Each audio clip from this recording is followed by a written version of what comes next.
I decided to do an equals n cubed over 1 plus n squared.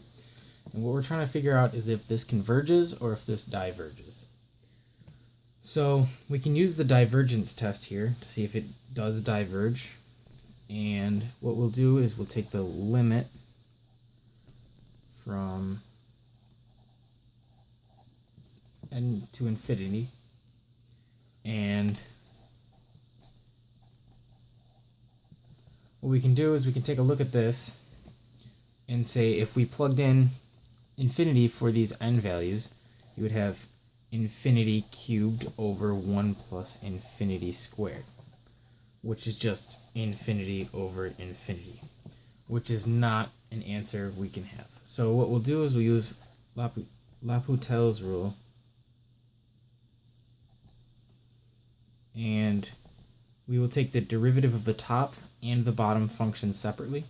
So we'll have the limit of n approaching infinity of 3n squared over 2n, and if we plug n in for these two n values, we'll end up with infinity 3 infinity squared over 2 infinity, which is still infinity over infinity.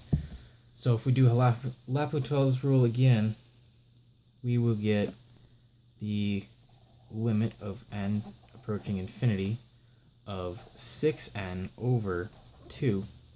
So that will give us, if we plug n in, will give us infinity over 2, which is just infinity. And the divergence test tells us that if an is not equal to, the limit of n to infinity of an is not equal to 0, then the series diverges. Therefore, because infinity is not equal to 0,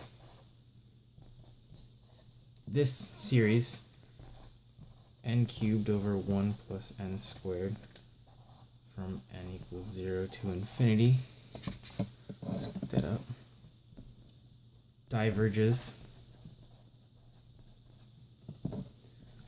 by divergent